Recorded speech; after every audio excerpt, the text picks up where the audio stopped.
Marylebone cricket ক্লাবের সম্মানসূচক আজীবন সদস্য পদ পেয়েছেন বাংলাদেশ ক্রিকেট দলের সাবেক অধিনায়ক ও বিসিবির সভাপতি তামিম ইকবাল।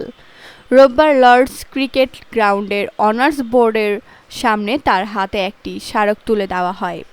এক বিবৃতিতে এমসিসি জানায়, তামিম সহ ৫ জনকে নতুন করে এমসিসির আজীবন সম্মাননা দেওয়া হয়েছে।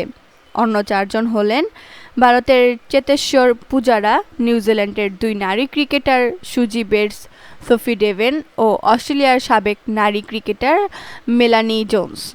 এমসিসির প্রধান নির্বাহী ও সেক্রেটারি রব লনসন তাদের স্বাগত জানিয়ে বলেছেন, আমাদের নতুন আজীবন সম্মানিত সদস্য হিসেবে ৫ জন অসামান্য ক্রিকেটারকে স্বাগত জানাতে পেরে আমরা আনন্দিত। খেলার প্রতি আজীবন নিবেদনের জন্য তারা প্রত্যেকেই এই স্বীকৃতির যোগ্য।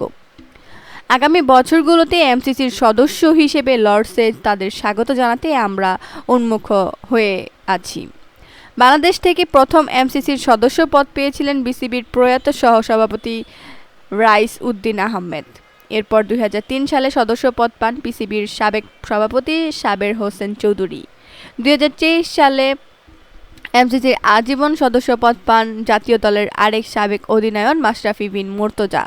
সেই অভিজাত তালিকায় এবার যুক্ত হলো তামিমের নাম। এছাড়া ২০১৭ সালের অক্টোবরে এমসিসির ক্রিকেট কমিটিতে জায়গা পেয়েছিলেন সাকিব আল হাসান। ২০১৯ সালের অক্টোবরে ম্যাচ ফিক্সিংয়ের প্রস্তাব গোপন করে আইসিসির নিষেধাজ্ঞা পাওয়ার পর সে পদ থেকে সরে দাঁড়ান তিনি।